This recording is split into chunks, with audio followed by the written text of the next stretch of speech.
Պատրաստ եք, որ օրինակ գազը 3-3.5 անգամ թանկանում։ Ավանդական խոպանն էլ է փակվելու։ Տնտեսական պատերազմ Ռուսաստանի հետ։ Բրինձը մեզ չի փրկի։ Համոզում են, կուտ են տալիս։ Կապրենք ջերմուկով, Սևանի սիգայով, ամենացինիկաբարեն խափում է նույն հպարտ քաղաքացուն։ Շնորհակալություն հայտնենք մեր եղբայր Ալիևին։ Ոչինչ չփոխեց։ Ոչ մի բան չփոխեց, ոչ գազ ունենանք, ոչ ատոմակայան։ Մենք որտեղ ենք ապրելու։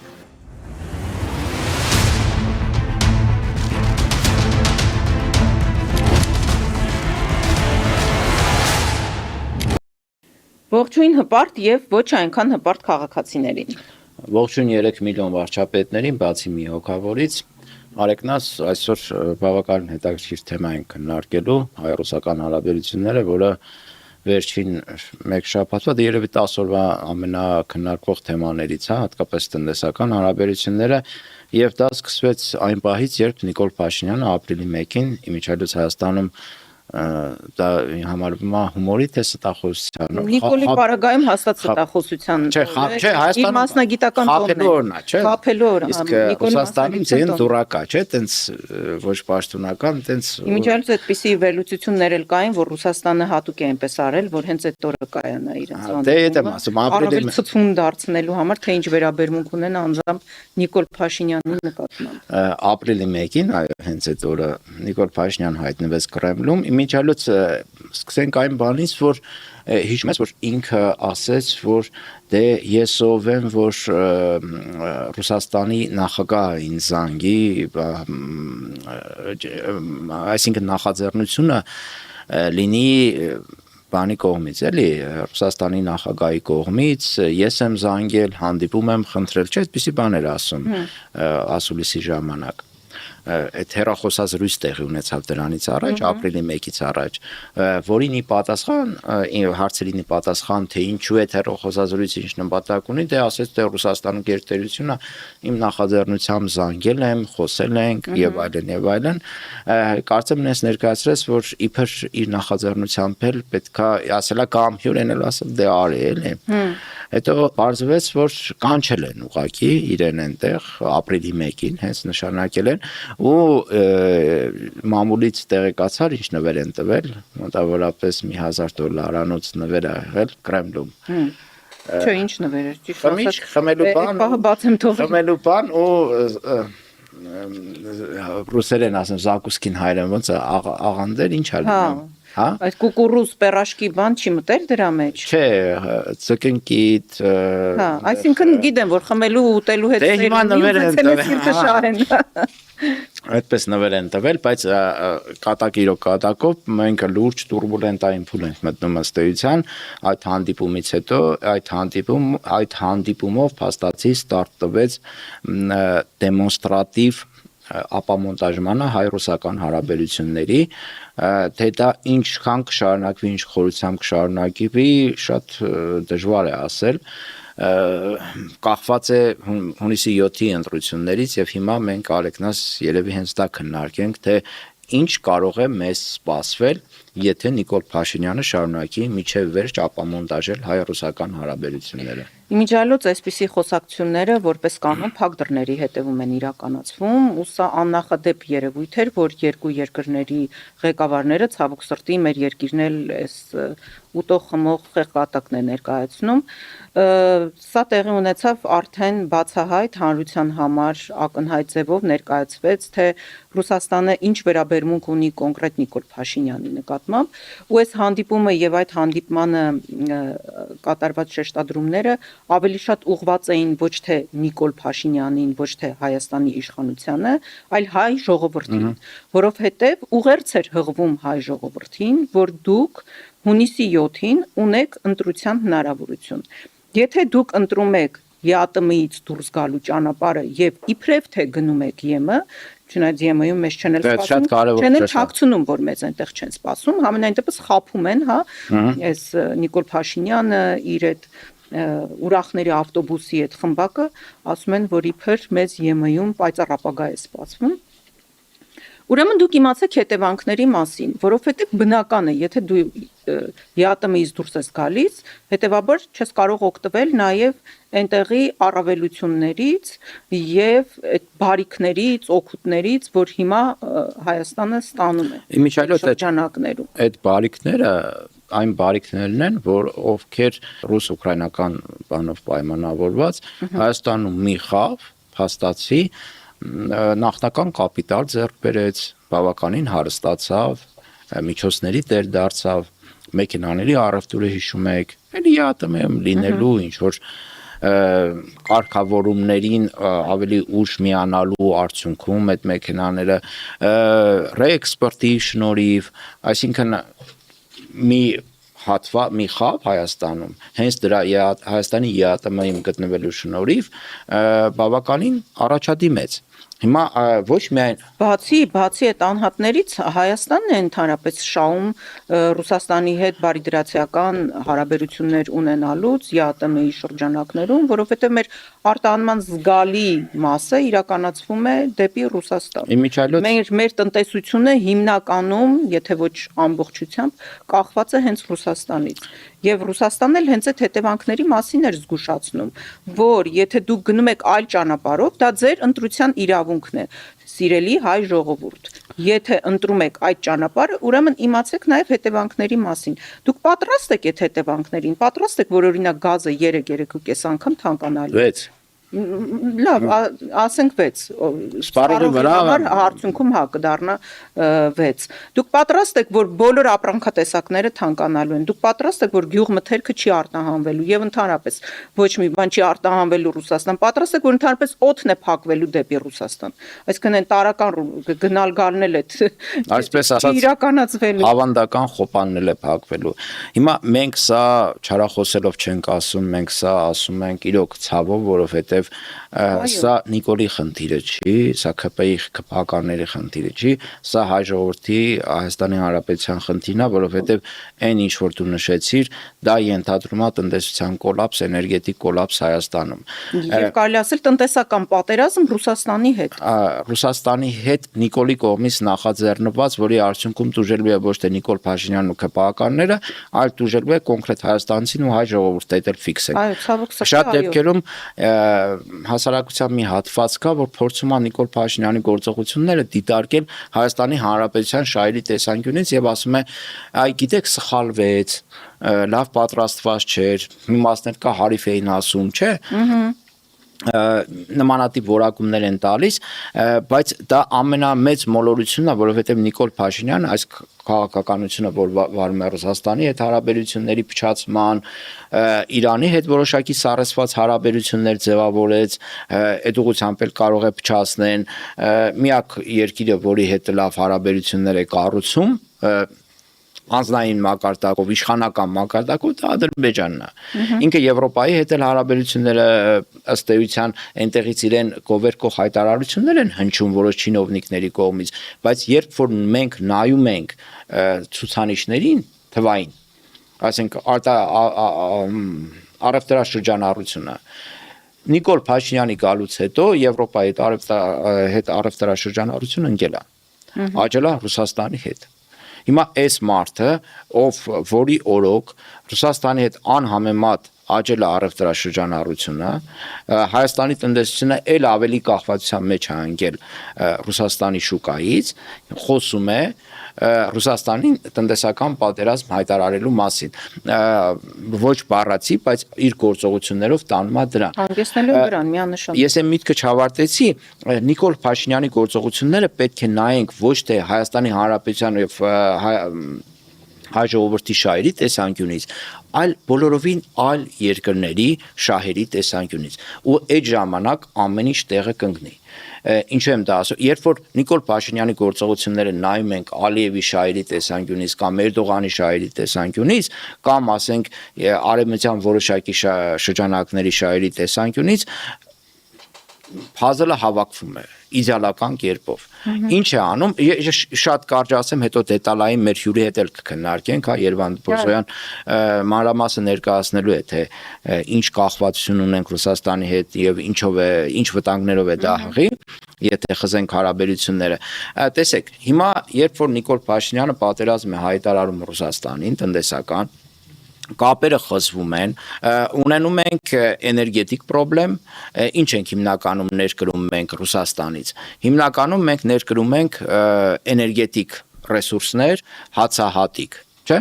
Այսինքն կենսական անհրաժեշտության ապրանքներ, որը տնտեսության հիմքն է։ Էներգիա չեղավ, տնտեսություն չի լինի։ Հացահատիկ չեղավ, ուտելու բան ըստ էության մենք չենք ունենա։ Բրինձը մեզ չի փրկի։ Չէ՞ հիշում ես, բրինձ էին առաջարկում ուտել։ Կուկուս կուտենք։ Էդ էլ չունես։ Ախր էդ էլ չունես, որ ուտես։ Ոչ մի բան չկա այդ առումով, որ փոխարինի էլի հացահատիկին։ Մի խոսքով, Ռուսաստանը ապահովում է այդ հատվածը տնտեսության, որի վրա հիմնված է ամեն ինչ, գազի վրա ամեն ինչ է հիմնված, նավթամթերքի վրա ամեն ինչ է հիմնված, հացահատիկներ դե հասկանալի է։ Հիմա երբ որ այդ ամեն ինչը կտրում է, Հայաստանում ինչ է տեղի ունենում, շատ պարզ պատկերացնենք։ 90-ականների հացերտերը հիշում ես։ Փոքր է, բայց հիշում եմ։ Հա, ես շատ լավ եմ հիշում, այն ժամանակ տալոնով էին, հա, հացը տալիս, մի հատ սև էր հասնում, մի հատ սպիտակ հաց էր հասնում։ Գիշերով գնում էին, գիշերով հերթեր էին կանգնում, ցորենի պրոբլեմ կար։ Այն ժամանակ 88 թվականին ոմանք ասում էին, մենք պետք է փոխվենք Ռուսաստանից, որպեսզի անկախանանք, ինքնիշխան լինենք, ու ինչ էին ասում, կապրենք ինչով, շատերը գիտեն, կապրենք ջերմուկով, Սևանի սիգայով, կլուբնիկը հայերեն, ելակով, ազնվամորով եւ այլն։ Նույնիսկ ակադեմիկոս ա եղել, որ հելել հայտարարել է, որ ծիրանի կուտը մեզ կպահի։ Ծիրան ծախելով կապրեն։ Այդ ծիրանն ախր Ռուսաստան են ծախում, էլի։ Այն ժամանակ այդպիսի իրացիոնալ մտքերով եկան, գործարանների դեմ միտինգներ, ատոմակայանի մոտ միտինգ էին անում, պահանջում էին փակել ատոմակայանը։ Փակեցի։ Տեսակ ինչի մեջ հայտնվեցինք։ Հացի հերթեր, հովարային անջատումներ, վերադարձել էին քարեդար։ Հիմա Նիկոլ Փաշինյանի ջանքերի շնորհիվ մենք վերադառնում ենք այդ նույն քարեդարը, չնայած այդ ամեն ինչի մենք էլի հաղթանակած դուրս եկանք Արցախյան պատերազմում, այստեղ մի հատ պարտվել ենք, մի հատ էլ վերադառնում ենք քարեդար, այդ հացի հերթերով, բենզինի հերթերով, հնարավոր է ամերիկացիները էլի կան մեզ նավթի կտրոններ տան, որ այդ կերասինկաներ կային, չէ՞, այդ կերասինկաների համար նավթ պեչենիներ կան, ես դա հիշում եմ։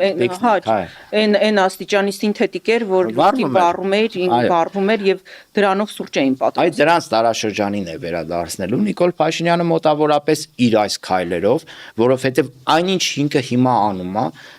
ուղիղ այդ ուղությամբ են գնում, այլ տեղ չի կարող տանել, բայց կներես Արեգնաս ջան, ինքը ինչ է ասում, այդ պահին, որ ամեն ինչ կոլապսի ենթարկվեց, բակասի մեր եղբայր Ալիևը, շնորհակալություն հայտնենք մեր եղբայր Ալիևին, որ պատրաստվում է մեզ գազ տալ, բայց շուկայական գներով ժողովուրդ ջան, մի 6 անգամ թանկ էլի, նույն ռուսական գազն է, ուղղակի արդեն Նիկոլի վրա Ալիևն է ծախելու, այ Էրդողանն էլ բարի որպես բարի կամքի դրսևորում թույլ կտա, ասենք Տրապեզոնի նավահանգիստից ցորենը մտնի Հայաստան եւ հայ ժողովուրդը շնորհիվ թուրքերի շնորհիվ Ալիև հոպարի անվտանգության երաշխավորների դրանել չէ որ Հայաստանի անվտանգության երաշխավորը Ադրբեջանն է եւ կասի ժողովուրդ ջան հələ հավաքվեք Ծիծեռնակաբերդում Եղեռնի հուշահամալիրի մոտ բոլորս գլխիկոր շնորհակալություն հայտնենք Ալիև հոպարին եւ Էրդողան հոպարին եւ մոռանանք ցեղասպանության մասին, որովհետեւ այս մի քանի միլիոն հայերին փրկեցին իրենց քայլերով։ Մենք կարող ենք հասնել այդ հանգրվանին։ Այստեղ մի նրբություն կա Տերենիկ, որ ցավոք սրտի մեր հասարակության մեջ նաև շատ փոքր իհարկե, բայց այդ շերտը կա ու հենց այդ շերտի զգացմունքների վրա էլ նաև խաղում են Նիկոլ Փաշինյանենք։ Իրենք ասում են, հա ոչինչ, թող Ադրբեջանը գա, թող Թուրքիան գա։ Առաջ ոնց էինք ադրբեջանցիների հետ, թուրքերի հետ, ջանասելով ջիգար լինելով ապրում էինք, չէ՞։ Թուրքերը մի երբ խնդիր չկար։ հետ են Դե ջանք։ իրենք այդ նույնացնում են, էլի, իրենց համար տարբերություն չկա, թուրքը կլինի, ադրբեջանցին կլինի, այսինքն թշնամի Ախր ջանջիկյարով էլ չեն ապրել, արեք նա Իրենք շփանցիրը այդպես հետ են ասում, նաև իրենց այս քարոզչական միջոցներով, ֆեյքերով եւ այլն ֆեյքերի էջերով, բաներով, այդ իրենց ուղեղի մեջ մտցնում են, համենայն դեպս համոզում են, կուտ են տալիս, եթե ավելի կոնկրետ ասենք, որ եթե Ադրբեջանը եւ Թուրքիան գան, ապա Հայաստանի տնտեսությունը կզարգանա, մեզ մոտ ամեն ինչ լավ կլինի, կամ այսպիսի մի ձևակերպում են տալիս, ասում են Աջարիայի նման, հա, կվերածվենք Աջարիայի տնտեսությունը, երբ որ գան, տնտեսապես մեզ կվերցնեն ու Աջարիայի կվերածվենք, բայց իրականում ոչ թե ասենք մենք Աջարիայի ենք վերածվելու, մեր տնտեսությունը զարգանալու է, մենք էլ լավ ենք ապրելու, այլ Հայաստանը ընդհանրապես վերանալու է։ Նիկոլ Փաշինյանը ինչ արեց, այն ասում են գնաց Պուտինի մոտ դուխով խոսեց, այսպես ջղային դեմք ընդունեց, ինչ որ դուխով չի։ Գազ էր տվել Պուտինին, չէ՞, իր պապիկները հա ուրախացել են, ասում են, լավ գազ տվեցիր։ Բայց մենք չպիտի մոռանանք, որ այդ նույն դուխով Նիկոլ Փաշինյանը կանգնել էր Ստեփանակերտի հրապարակում, ասում էր Արցախը Հայաստանը եւ վերջ։ Դրա արդյունքում մենք նաև միայնակ մնացինք, նաև հակառուսական քաղաքականություն էր վարում, մանրադրամ դարձավ այս Ռուսաստանի դեմ աշխարհաքաղաքական այս հարցակումներում Ադրբեջանն ու Թուրքիան էլ տեսան, որ մենք մնացել ենք առանց դաշնակիցների միայնակ, առիթից օգտվեցին, հարձակվեցին, ի վերջո մենք կորցրեցինք Արցախը։ Հիմա այդ նույն դուխով ինքը հայտարարում է, որ մենք գնում ենք դեպի ԵՄ-ի պայծառ ապագա։ Այդ նույն դուխով ինքը հարձակումներ է իրականացնում Ռուսաստանի դեմ։ Եվ արդյունքում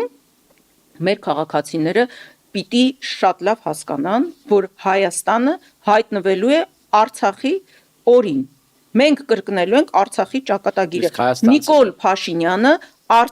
Հայաստանը տանում է Արցախի ճանապարհով։ Սա հայ ժողովուրդը շատ լավ պիտի գիտակցի, որովհետև այն ժամանակ էլ ասում են, դե լավ Արցախը չեն կորցնի, նույն արցախցիների մեծամասնությունը։ Մինչև վերջ չէին հավատում։ Մինչև վերջին օրը իրենք չէին հավատում, որ իրենք կորցնելու են Արցախը, դուրս են գալու եւ դառնալու են գաղթական։ Հիմա Հայաստանի ժողովուրդը չի պատկերացնում։ Ինքը այսպես ոնց որ sense փառակալած է, միտքը, աչքերը չեն հասկանում, չեն պատկերացնում ինչի մեջ է։ Որովհետև իրենք չեն պատկերացնում, որ եթե Թուրքիան եւ Ադրբեջանը այստեղ ոտք դրեցին, այստեղ Հայաստան չի մնալու։ Հա գուցե ինչ որ տարածքի առումով Հայաստանը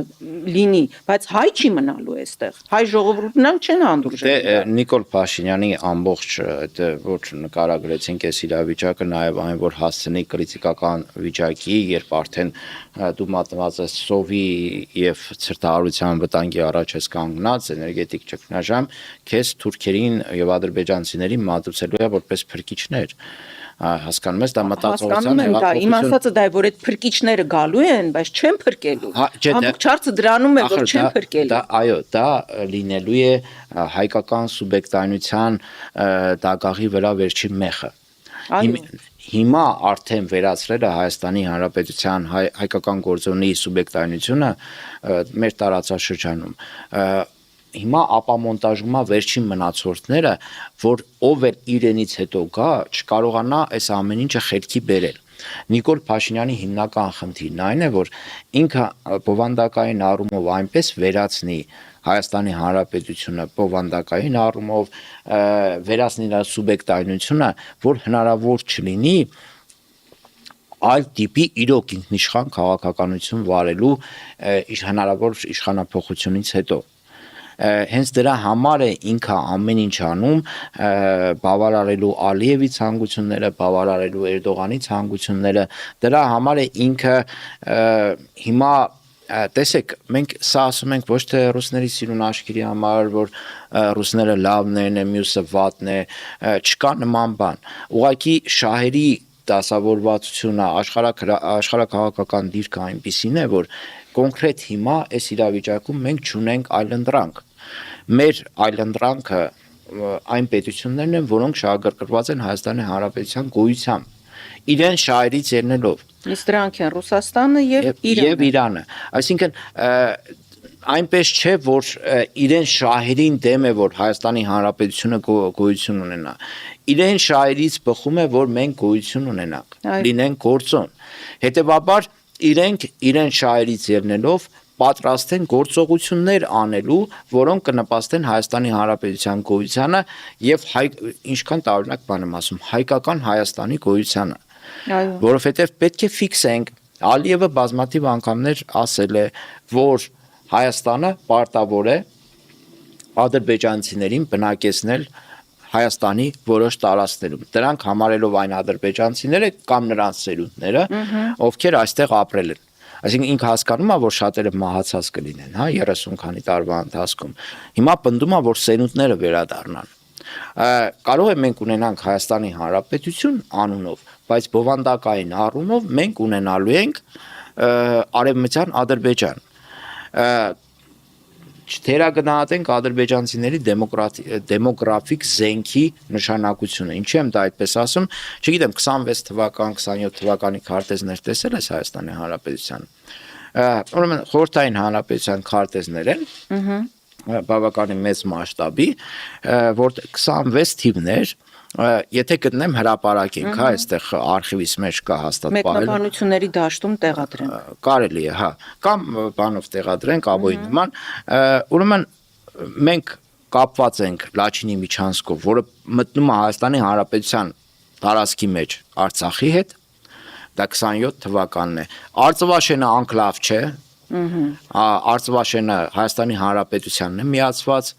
ու այդ շրջանում շատ տարածքներ են, Տավուշես հատվածները, որ տվեց Ալիևին եւ այլն, դրանք Հայաստանի Հանրապետության մեջ են նշված։ Տիգրանակերտը իրենց քյարքի կոչված է, անկլավ չէ, Հայաստանի Հանրապետություն է։ Ինչի հաշվին են իրենք հասել այդ Տիգրանակերտ անկլավի, Արծվաշենը դարձրել են անկլավ ու մի շարք անկլավների այդ Տավուշի հատվածում ունեցել են։ Մարդիկ եկել են, ապրել են, որոշակի ժամանակաշրջան դարձել են մեծամասնություն ադրբեջանցիներ, դե ասել են ինքնավարություն տվեք։ Ինքնավարությունը ստացել են, դե ասում են դե մենք ադրբեջանցի ենք, հիմա ենթարկվենք Ադրբեջանին։ Ու անկլավի կարգավիճակ են ստացել դեմոգրաֆիկ զենքով։ Հիմա արեկնաս, հիմա պատկերացնենք, օրինակ Երևանի 0 քանի տոկոսներ ադրբեջանցի, մի քանի հազար ադրբեջանցի, թվերը հանել էի, մոռացա այստեղ բերեի, մի քանի հազար ադրբեջանցի է եղել։ Երևանի ավականին մի քանի հազարը արդեն կարող է ենթադրել Երևանի ավականում Պահանջեն, որ ներկայացուցիչ ունենալու։ Խորհրդարանում են։ Այո, խորհրդարանում նույնպես։ Խորհրդարանը դա ավելի մի քիչ երկարաժամկետ, ասենք մի 5 տարի հետո կարող են հասնել, ասենք Յենի Էրմենիստան կուսակցություն կբացեն, կունենան մի 100-200 հազար ընտրող, իրենց համար դա խնդրեմ չի այդքան, էլի մարդը։ Ասենք ներկայացված կլինեն կուսակցությունով խորհրդարանում, նաև կառավարությունում, չասենք նաև որ թիմերում այն տարածաշրջաններում, որտեղ բնակվել են, իրենք մեծամասնություն են կազմում եւ թիմերում ստանում են իշխանություն, էբա Արևմտյան Ադրբեջանը էլ ինչ տեսքով է լինելու։ Բայց դրան հասնելու համար Նիկոլ Փաշինյանին պետք է ծնկի բերել Հայաստանի տնտեսությունն ու էներգետիկ համակարգը, որպեսզի հայ ժողովուրդը այլևս այլ ընտրանք չունենա չընդունելու Ալիևի պահանջներն ու Էրդողանի պահանջները։ Դրա համար պետք է ինքը տարածաշրջանից չեզոքացնի Ռուսաստանին հատկապես եւ Իրանի դեմ գործողություններ իրականացնել։ Միանշանակ։ Իմիջիայլոց սա էլ ասենք, որ Նիկոլ Փաշինյանի ես վստահ եմ, Աստված չանի, եթե հանկարծ ինքը վերարտադրվի հունիսի 7-ին, հաջորդ քայլը այստեղից ռուսական ռազմաբազան հեռացնելն է լինելու։ Առանց աչք թարթելու։ Իսկ դրանից հետո արդեն ես ուղղակի այդ կատաստրոֆայի մասշտաբը չեմ ուզում պատկերացնել, թե ինչ է տեղի ունենալու։ Ադրբեջանը արդեն միանգամից էլ չի սպասի տնտեսական, չգիտեմ, ձևերով այստեղ գա գրավի կամ այդպես, հա։ Բայց ինչու միայն Ադրբեջանը։ Հա, Թուրքիան է լավ, բոլորն էլ այստեղ մտնելու են մի խոսքով։ Արի վատ բաներից չխոսենք։ Չէ, վատ բան։ Սա տեսեք, սա իրողություններ են, որոնք անխուսափելի տեղի են ունենալու, եթե մենք մեր խելքը չհավաքենք մեր գլուխը։ Չնայած այո, դա էլ է ճիշտ, պետք է հայ ժողովրդին շատ պարզ, նույնիսկ պարզունակ ձևով բացատրենք, թե հիմա կա այլ ընտրանք, հասկանում եք, հիմա մենք հունիսի 7-ին կամ կսխմենք ինքնակործանման կոճակը, ինքնալուծարման կոճակը, ընտրելով Նիկոլ Փաշինյանին, կամ այլ կոճակ սեղմելով շանս կունենանք հայկական գործոնը պահպանելու, հայկական պետությունը պահպանելու։ Հիմա կա այլընտրանք։ Հիմա մենք չենք քննադատում, ուղղակի ասեմ, չկա տարբերակ, դե հիմա ինչ էսա, բայց գնում են կործանվելու, ֆիքսենք, որ գնում են կործանվելու։ Հիմա ասում ենք, ժողովուրդ, եթե դուք սեղմում եք այդ կոճակը, Նիկոլ Փաշինյան կոչված, դուք տանում եք Հայաստանի Հանրապետությունը կործանման։ Այդ կործանումը 1 օրվա ընթացքում, 2 օրվա ընթացքում տեղի չունենալու։ Շարունակական ինքը գնալու է մի օր էլ մեր սերունդները մենք արտանանք, տեսնենք, որ մենք ապրում ենք Արևմտյան Ադրբեջանում պատկերավոր ասած։ Հիմա վերադառնալով Թուրքիային, որ ասում ենք, Թուրքիան այդ քլչի ու այն Ռուբենի բանակցությունների ժամանակ հիմա թվականը կմոռանամ կոնկրետ հիշել, հանդիպումներից մեկից հետո ասեցին, լուր տարածվեց, որ Թուրքիան դրել է նաև այդ սահմանազատման խնդիրը, հայ-թուրքական սահմանի, որը անցնում է Ախուրյան գետով, հիմնական մասը եւ Արաքս գետով։ Դե գետի վերջի անգամ մի 30-40 տարի առաջ, եթե չեմ սխալվում, տեղի ունեցել է սահմանազատում, սահմանագծումը, թուրքերը ասել են պետք է սահմանազատենք եւ սահմանագծենք։ Հիմա դուք ինչ եք պատկերացնում, եթե թուրքերը սկսեցին այդտեղ սահմանազատումը սահմանագծում անել։ Քանի թոթոլ կտոր են վերցնելու Հայաստանի Հանրապետությունից։ Կարող է Նիկոլ Փաշինյանը Էրդողանին ասի ոչ։ Չի կարա, չէ՞։ Չէ, բնականաբար։ Ու շիրակցիները, արմավիրցիները, հետո իջնենք ներքևով կարել։ Արարացիները թող պատրաստ լինեն, որ իրենց հողատարածքներից շաբաշ է տալու Նիկոլ Փաշինյանը Էրդողանին։ Եթե իրենք սեղմեցին հունիսի 7-ին ինքնակործանման կոճակը։ Իմիջիայլոց մի բան էլ ասեմ, շատ խոսակ չլինի Արեգնաս, ուրեմն ինքնակործանման մասով շատ հետաքրքիր դիտարկում է արել Արկադի Մարտին անունով ֆանտաստ գրող կա, Անգլիայում է կարծեմ, Ծագումով Սլավոն շատ բեսթսելեր աշխատություններ է գրում, վերջինը կարծեմ հիշողություն, որ կոչվում էր կայսրություն, այդպիսի մի ֆանտաստ վեպ է, որը տեղի ունենում տիեզերքում, ինչ որ կայսրություն է, որտեղ ինտրիգներ են քաղաքական եւ այլն, բայց դա էական չի։ Էականը նախաբանն է, մի փոքր այսպես է սկսվում վեպը։ Այս գիրքը նվիրվում է այն մարդկանց, ովքեր երբևէ սիրահարվել են մի քաղաքակրթության, որը խժռում է ինքն իրեն։ Ու ինչպես նաև Գրիգոր Պարլավունուն եւ Պետրոս Գետադարձին։ Ինչ կապ ունի մեկը մեկի հետ։ Բարձվում է այս աղջիկը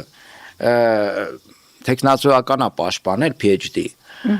Հայաստան-Բյուզանդիա հարաբերությունների մասին։ Այսինքն շատ լավ ուսումնասիրել է Հայաստանի թագավորության, Անի թագավորության եւ բյուզանդական կայսրության հարաբերությունները եւ դրանից հետո։ Եվ հանգել է եզրակացության, որ ոչ թե Բյուզանդիան է կործանել Հայաստանի Հանրապետությունը, հայկական թագավորությունը, Անի թագավորությունը, այլ իրենք են զբաղվել ինքնակործանմամբ։ Հայկական քաղաքակրթությունը խժռել է ինքն իրեն։ Իր էլիտայի դեգրադացվածության հետևանքով ժողովրդի այն մտածողությամբ, ինչ հիմա մենք տեսնում ենք շատ դեպքերում ցավոք սրտի, եւ դա հանգեցրել է պետականության կործանմանը։ Հիմա մենք նույն վիճակում ենք, բայց ունենք ընտրելու իրավունք։ Կարող ենք այդ ընտրությունը ռեալիզացնել։ Այսինքն ոչինչ չի փոխվել, այդպես էլ պատմությունից դասեր չենք քաղում։ Չէ, կարող հունիսի 7-ին քաղենք։ Ես համոզված եմ, որ քաղելու են։ Ես էլ շատ մեծ հույսեր ունեմ, տեսնենք ամենայն դեպս, մենք էլ փորձում ենք մեր կողմից նպաստենք հնարավորինս բացատրելու մեր հասարակությանը, մեր քաղաքացիներին իրականությունը եւ հետևանքները ինչ կարող են լինել։ Իմիջիայլոց դերենիկ ես առաջարկում եմ, որպեսզի մենք վերհիշենք Նիկոլ Փաշինյանի նախկինում արված հայտարարությունները, դե որ ինքը այսպես ստի դասագիրք է, դա միանշանակ, բայց օրինակ այս հարցում իրոք շատ դասական, ինքը հետևողական քաղաքականություն է վարել, որովհետև իրեն աղջիկ ժամանակներում, երբ դեռ ընդդիմադիր падգամավոր էր աշխատում, այն ժամանակներից էր ինքը արդեն ԵԱՏՄ-ի դեմ, Ռուսաստանի դեմ հայտարարություններով հանդես գալիս, ասում էր, որ պետք է մենք ընդհանրապես դուրս գանք ԵԱՏՄ-ից, Ռուսաստանից մի խոսքով հրաժարվենք եւ այլն եւ այլն։ Հետո երբ որ դարձավ իշխանություն, այսպես հարություն աստիճանով փոխվեց, արդեն սկսեց դուխով գցնել Պուտինին եւ Ռուսաստանին։ Հիմա արդեն վերադարձել է իր հին ակունքները, արդեն 360 աստիճանով է պտտվել, վերադարձել է իր հին ակունքներին ու նորից նույն այդ սկավառակն է պտտում։ Ես առաջարկում եմ, որպեսզի այդ իր հայտարարությունները վերհիշենք, որից հետո արդեն մեր զրույցը կշարունակենք Յուրի հետ։ Նիկոլ Փաշինյանի նախորդ կյանքը մշտապես հետապնդելու է իրեն։ Այդ հիմա է նա Պուտինին գցնում Спасибо, уважаемый Владимир Владимирович։ Երբ ԵԱՏՄ վաղուց պլանավորված միջոցառումը փորձում ներկայացնել որպես իր անձնական ձեռքբերում, իրականությունը լրիվ այլ է։ Կար ժամանակ, երբ Փաշինյանը հայհոյում էր Պուտինին ու ԵԱՏՄ-ին, դա իր աղջիկ ժամանակներն էին։ Նա 2016-ի ապրիլյան քառորյա պատերազմի թիվ 1 մեղավոր էր հռչակում Մոսկվային, նշելով, որ դա արվում էր, որպեսզի Ադրբեջանին ԵԱՏՄ բերեն։ Ապրիլյան պատերազմը Ադրբեջանը համաձայնեցրած է եղել Ռուսաստանի հետ։ Այդ պատերազմը Ադրբեջանի ԵԱՏՄ անդամ դարձնելու համար էր։ ԵԱՏՄ-ն Հայաստանում բացի վնասներից ոչ մի օգուտ չի բերել։ Հայաստանի Հանրապետությունը ԵԱՏՄ-ում անելիք չունի։ Հայաստանի ինքնիշխանության գլխին ամպեր են կուտակված եւ ԵԱՏՄ-ն ամենաթանձր ամպն է։ Երբ Հայաստանը մտավ ԵԱՏՄ, ընդդիմադիր հաճախորդ Նիկոլը դրա մոլի քննադատներից էր ու դա համարում էր մեծ սխալ Հայաստանի համար։ ԵԱՏՄ անդամակցությունը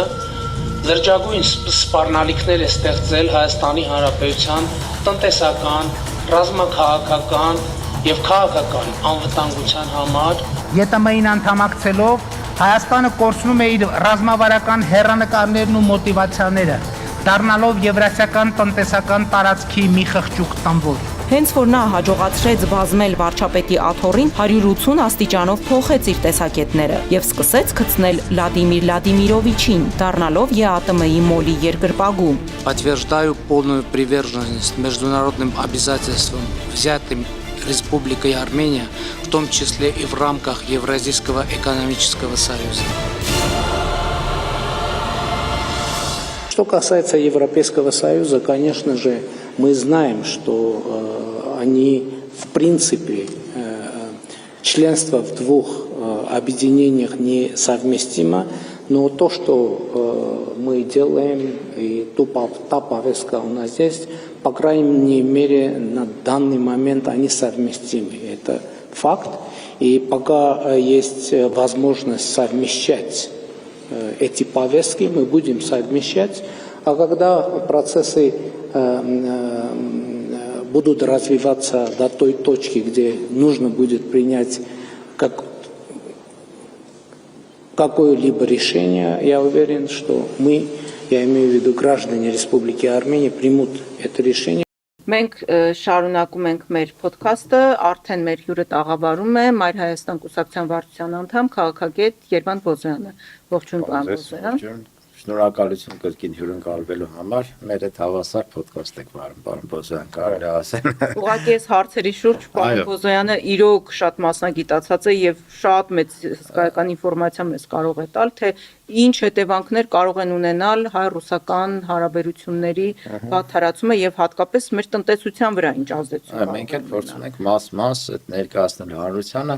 ամենակարևոր հարցերից մեկը, պարոն Բոզոյան, Ռուսաստանի հետ հարաբերությունների ապամոնտաժումը, որ հիմա մենք ակնհայտ դեմոնստրատիվ տեսնում ենք, ինչի կարող է հանգեցնել միջին վիճակագրական հայ քաղաքացու համար։ Այո, տեսեք, ես որպեսզի մենք ավելի մեր հասարակությունը ավելի པարզ հասկանա, թե ինչ թվերի մասն է խոսքը, Հայաստանի շրջանառությունը, արտաքին շրջանառությունը, տնտեսական շրջանառությունը ուրեմն 24 թվականին կազմել է $30 միլիարդ։ Հիշենք, $30 միլիարդ։ Առևտուր են կարել Առևտուր են կարել աշխարհի հետ $30 միլիարդ, որից 13 միլիարդը կազմել է Ռուսաստանի հետ։ Մոտը համարակեսը, հա։ Տեսեք, 20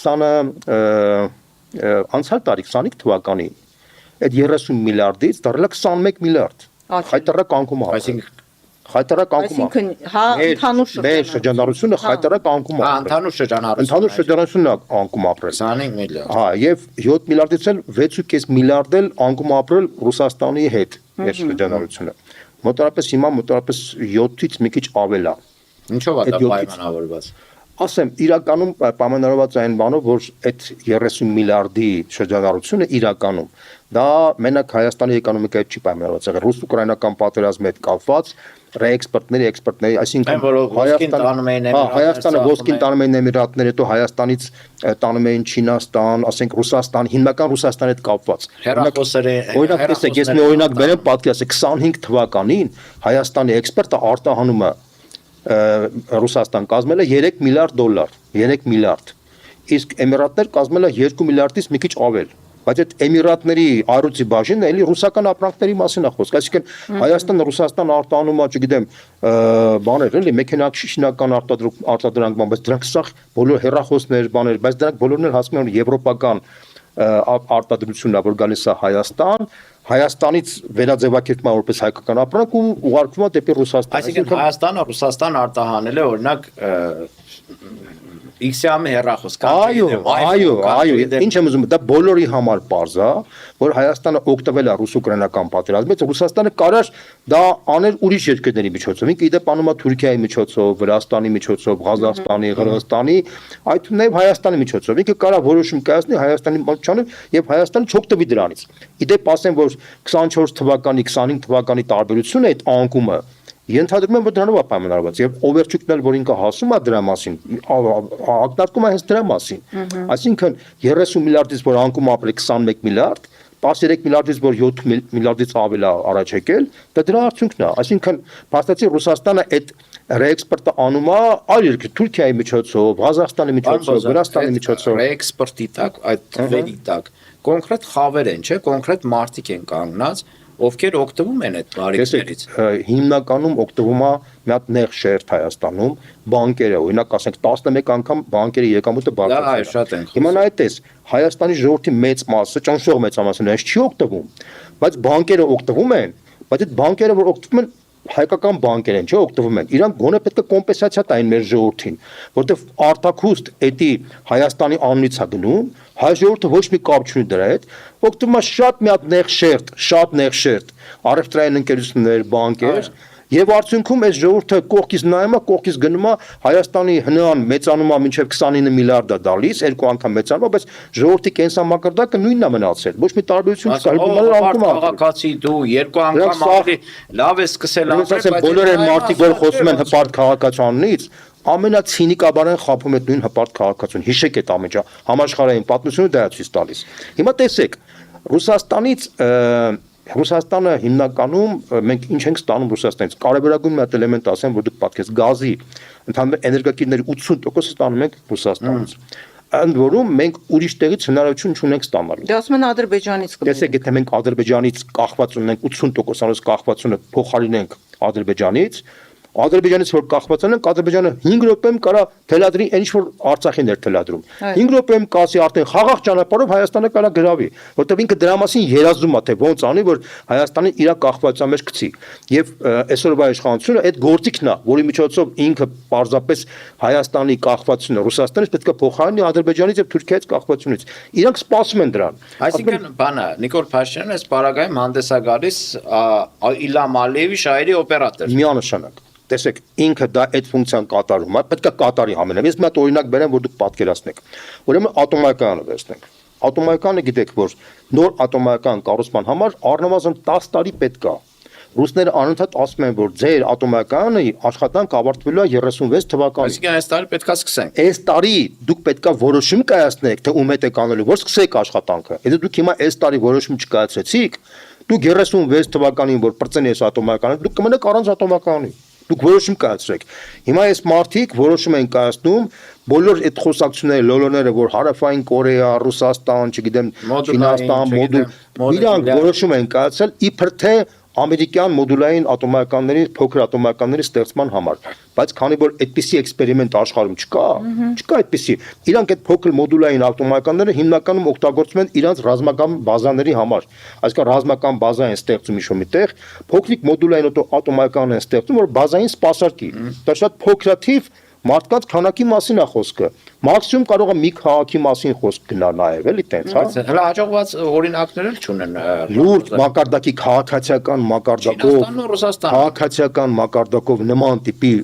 բան, էքսպերիմենտ չի եղել, Եվ տեսեք Չինաստանն ու Ռուսաստանը հիմնական Ռուսաստանն է այդ իմաստով առաջամարտիկը, որտեղ ինքը կառուցվում է Թուրքիայի համար, որը ՆԱՏՕ-ի անդամ երկիր է, Հունգարիայի համար, որը ՆԱՏՕ-ի անդամ երկիր է եւ ԵՄ-ի անդամ երկիր է, Հնդկաստանի համար, Իրանի համար, Իրաքի համար, տարբեր երկրների համար, այդ նաեւ Հայաստանի համար։ Ընդ որում ինքը ամենաժամանակից տեխնոլոգիաներ ունի եւ բոլորը դա խոստովանում են։ Հիմա այս մարդիկ ուզում են Ռուսաստանից իրանք տարանջատվեն, ինչի որտեվ այս մարդկանց, այս խմբակի շահերը օրգանապես հակասում են Ռուսաստանի հետ։ Բայց պարոն Խոզյան, մի բան էլ էստեղ նշենք, որ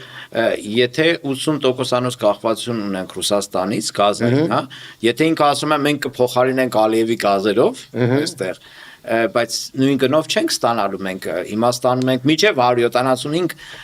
դոլարով, բայց Ադրբեջանը մենք դա էդի անպտուղ խոսակն է, դիցուկ ինքը ստացավ $100, օրինակ եմ ասում, դիցուկ այդ $100 ստանալը Ադրբեջանի դա կլինի մի տարի, հաջորդ երկրորդ տարին արդեն ինքը արդեն խորանարդ մետրի համար մի քառակուսի կիլոմետր ուզելու է։ Կարևոր չի արդեն գինը, կարևորը թե դու ումից ես դու կախված լինում։ Եթե դու Ադրբեջանից կախված ես լինում, կարող չէ $100 թե $100 թե $100 Հայաստանի Հանրապետության Գինը Հայաստանի Հանրապետության գոյությունն է, Ադրբեջանը նույնիսկ կարող առաջարկի, ասի գիտես, Հարություն Ժողովրդյան, ես քեզ $100 եմ տալիս այդ գինը։ Այս ժողովրդին խափի, որտեվ հետ կախվածությունը սարքի հետ այդ $100 սարքի Հայաստանի գին։ Բայց դրա համար պետք է Ռուսաստանի հետ հարաբերությունները փչացնել, կոլապսի ենթարկել տնտեսությունն ու էներգետիկ համակարգը, որ Ալիևին ու Էրդողանը ներկայացնեն։ Ուրեմն Ռուսաստանի հետ նույնիսկ այս խայտարակ վիճակով Ռուսաստանի հետ ապրական շրջանառությունը կազմում է մոտավորապես 7 միլիարդից ավել։ Այս իսկ ամբողջ ԵՄ երկրների շրջանառությունը կազմում է ընդամենը 2.3 միլիարդ 25 թվականի դրությամբ։ Իմիջիայլոց 18 թվականից հետո ընկել է։ Անորը մուսմատ ուրիշ բան էլ ասեմ քեզ։ 2.3 միլիարդը որտեղ է, 3 անգամ ավելի քիչ է մենակ Ռուսաստանի հետ հարաբերությունները։ Անդում դա չհաշված Էմիրատների, որի առույցի բաժինն էլ ռուսական ապրանքների, այսպես ասած, հոսքա։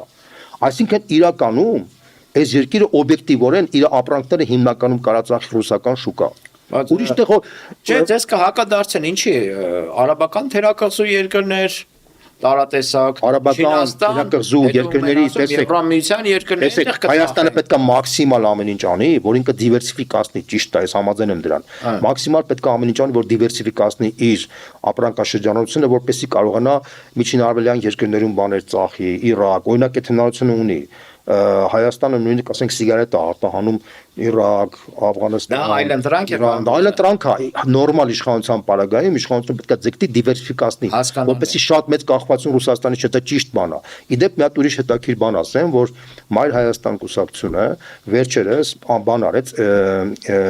ներկայացրեց իր ծրագիրը, որտեղ Անդրանիկ Թևանյանը ներկայացնում էր, թե այն 10 կետերը, այդ 10 կետից մեկը հենց ոսկե ձուլարանի կառուցումն է Հայաստանում հենց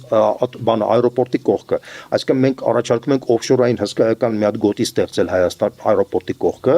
ինչ եմ դա ասում։ Տեսեք, որ դուք պատկերացնեք։ Ուրեմն Հայաստանը հանգամանքների բերումով դարել է ոսկու տարանցիկ ճանապարհ։ Ռուսաստանից դեպի Էմիրատներ, դեպի Չինաստան, դա շատ էդի Հայաստանն է դարել եւ Թուրքիան է դարել։ Պատվաբեր փողոց գործ է։ Ինքը շատ լուրջ գործ է։ Ընդ որում մենք ինչ ենք առաջարկում, քանի որ դա մենք գիտենք, քանի որ մենք ունենք բավականին լուրջ շփումներ այն շրջանակներ, որոնք այդ բանի մեջ ակտիվ աշխատում են, եւ այդ մարդիկ էլ ասում են, որ քանի որ Էմիրատների հետ կապված խնդրեմ կա հիմա արդեն ինչ վստահության խնդիր կա, իդեպ ասեմ, որ Դուբայում այդ օֆշորային նմանատիպ գոտի ստեղծված է։ Այսինքն Դուբայում օրինակ Ջենիֆեր Լոպեսը կարող է գնա այնտեղ մի հատ իր մոտ մի հատ բանը դեպոզիտարիա ստեղծի, այնտեղ ոսկի պայի առանց հարկի։ Մենք ինչ ենք առաջարկում, որ նույն բան անենք ստեղ, աշխարհի բոլոր հայերը, հարուստ հայերը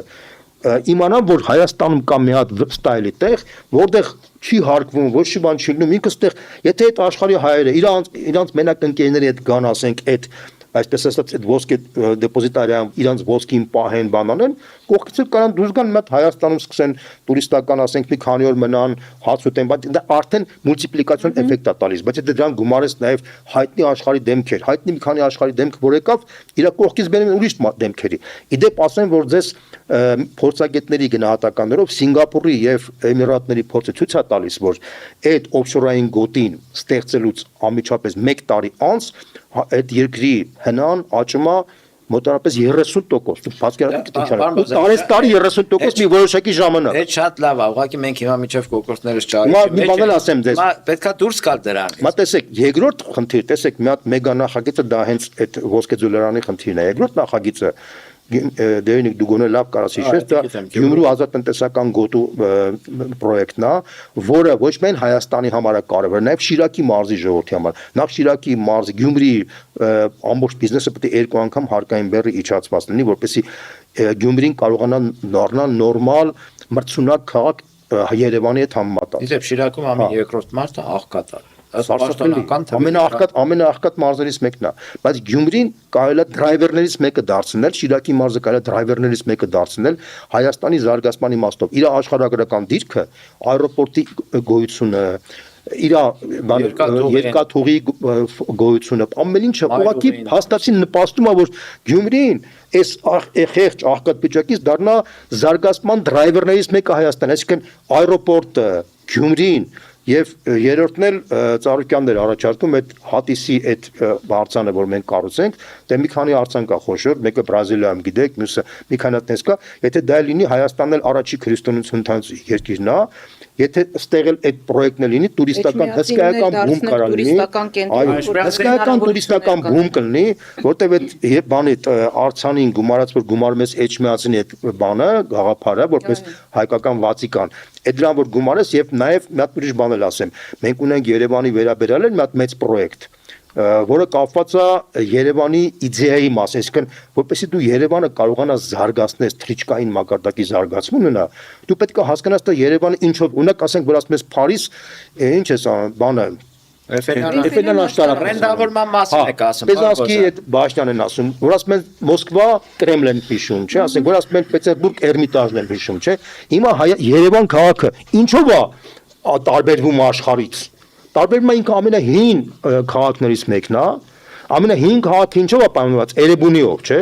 Բայց այդ Էրեբունին ոչ միտեղ չի օգտագործում այդ բանը։ Հասկանում եք, այսինքն մենք ասում ենք ամենահին քաղաքն ենք, բայց այդ հին քաղաքի այն ֆիքսաժը թե ինչով ենք մենք հին։ Էդի 30 տարի մոռացել են խորհրդային միությունը, որ այդքան փնովում են, չէ՞։ Խորհրդային միությունը Էրեբունի լեգենդը բարձրացրեց եւ Էրեբունիի տակ հսկայական տուրիստական պատոկ առաջարկեց Հայաստանի համար։ Եւ երկրորդ գաղափարը, որ կարանք մենք օգտագործենք, դա Արարատ լեռն է, Մասիսարն է, այսինքն այդ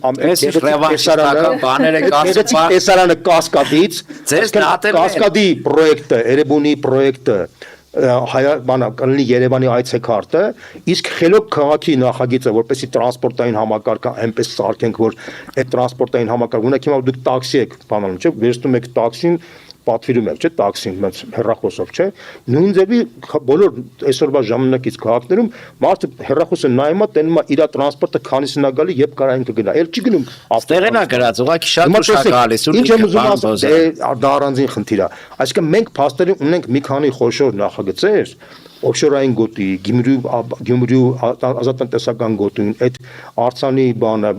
որոնք իրար հետ միասին, ես վախենում եմ ասեմ, թե ինչ թրիչկային զարգացում կարան տան։ Իսկ թրիչկային զարգացման արդյունքում էկոնոմիկան մենք կարանք բարձրացնենք 2-3 անգամ նույնիսկ։ Մենք հիմա ծրագրում գրել ենք 2 անգամ, բայց բոլոր փորձագետներն ասում են դու կարաք համոզիչ ասեք, որ 3 անգամ մենք ներառական աճի մասին է խոսքը։ Ներառական աճի մասին։ Հիմա էլ ասում են 2 անգամ կրկնապատկվել է հնան։ Բայց քիչին վիճակագրական փողոցի համար է։ Տեսեք, բացի դրանից կրկնապատկվել է բանկերի համար, նեղ իրանց ընկերական շրջանակների համար, որոնք այդ օգտվել են այդ ռուսուկրոնական պատերազմից։ Սեղ մեր ասած այլ բանի մասին է։ Սեղ ներառական աճ լինելու։ Պարզ ասեմ, ներառական աճի արդյունքում բոլորը շահելու են։ Այսինքն սա ամենակարևորն է։ Իսկ ինչ նշանակում, եթե էկոնոմիկան մեծանում է, մենք կարանք արդեն միջին մինիմալ աշխատավարձը արդեն 75,000-ը սարքենք 150,000։ Այսինքն խանութի վաճառողը 46,000 դրամ է, կարանք սարքենք 100,000 դրամ։ Հասկանում եք, այսինքն Հայաստանը ունի մեծ հսկայական պոտենցիալ զարգանալու։ Հայաստանը հիմա ժողովուրդը անդադ ասում է, բան նախկինում բան։ Եկեք մի բան ասեմ, էլի, մոռանանք նախկինում այն վատ բարքերը, որ այլևս հնարավոր չի վերադառնալ։ Ինչի հնարավոր չի, որովհետև Հայաստանը այլևս ռեսուրս չունի այն բդեշխային համակարգը վերակենդանացնելու համար։ Էլ ժողովրդին պետք չի խաբել։ Պարզապես այս իշխանությունը օգտագործելով այդ հների վատ երևույթները, օգտագործեց, շահագործեց մինչև վերջ, ինքը բերեց, բայց ոչինչ չփոխեց։ Ոչ մի բան չփոխեց։ Ավելի վատացավ։ Քաղաքական համակարգը մնաց նույնը։ Սերժի կոստյումը դառնալ Նիկոլի կոստյումը, ոչ մի տարբերություն չկա։ Բոլոր բարքերը մնացել են նույնը, բոլոր տեսակի բարքերը։ Սկսած չգիտեմ կուսակցությունների մասին օրենքից վերջացրած տնտեսական բարքերով բան, սենց ասեմ, Չէ, բայց ոստիկանների անարդարության խոստովանենք, որ ոստիկանների շահերը փոխել է օրինակ։ Նույնիսկ եմ կրկնում 11 անգամ բանկերի շահույթը մեծացնի 11 անգամ այդ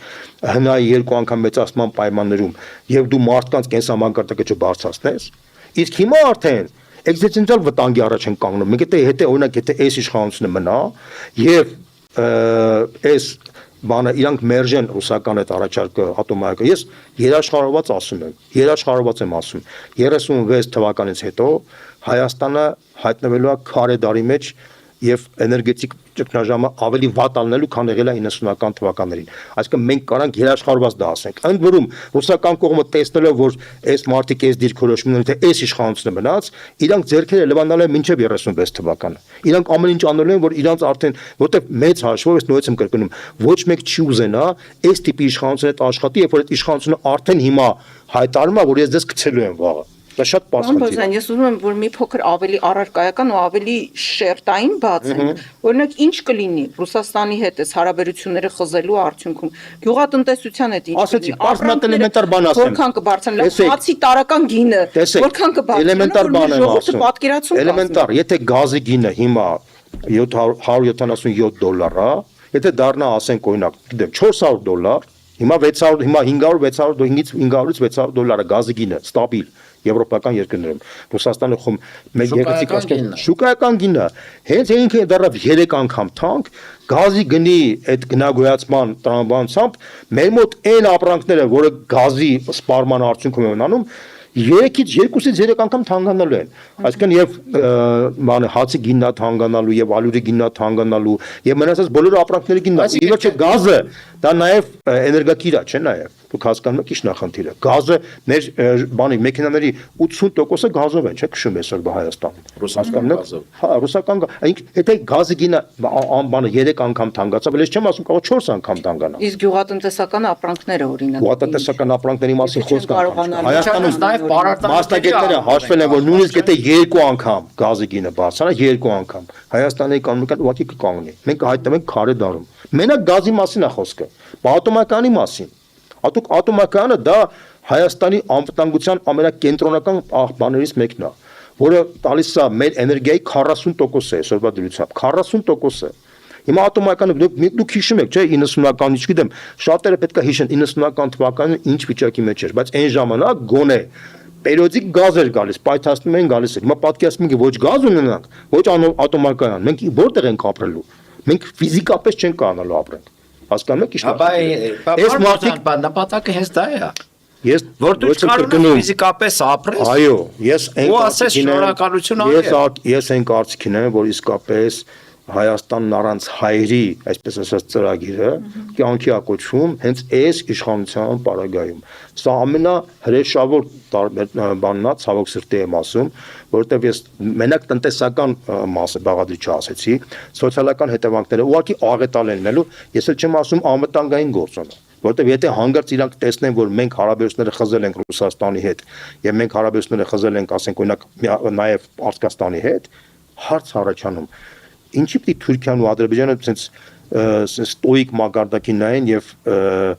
ոչ մի բան չանեն մեր նկատմամբ։ Մեր գեղեցիկ մանավանդ իրանք ամեն օր գիշեր ցերեկ մտածում են թե ոնց անեն որ Հայաստանից բան փոկեն։ Հասկանում եք։ Այնա Նիկոլի ահարկու հայացքը բան դրանք չեն։ Մանավանդ որ այս մարտիկ արդեն առանց ամոթի հայտարարում են որ մեր անվտանգության երաշխիքը պետք է լինի Ալիևը։ Դուք հասկանում եք ինչա։ Մեր ժողովրդի քանի տոկոսն է բանա հավատում որ Ալիևը կարա մեր երաշխիքը։ Քանի տոկոս է մարտիկ օգնալու են ու ընտրել Նիկոլ Փաշինյանին։ Իրենք ընդունում են որ Ալիևը իրենց երաշխավորն է։ Տեսեք, ես համաձայն չեմ մարդկանց մեծ մասին, կներեք, այս բանը ինֆորմացիոն տերորի արդյունքում այնքան են ճնշել, որ մարդը կորցրել է մտածողության ունակությունը։ Այդ մարդկանց չպետք չի մեղադրել։ Մարդկանց ինֆորմացիոն տերորի տակ են եղել։ Այդ ինֆորմացիոն տերորը սարսափելի բան է։ Ասեմ դες Գեբելսյան քարոշչա մեքենա, որ մենք ասում ենք 30-ական թվականների անցյալ դարի, ինքը գերմանական ժողովրդին սարքեց սադիստ դաժան ժողովուրդ, բայց գերմանացիները տվել են Բախ, Մոցարտ, Բեթհովեն, Հենդել,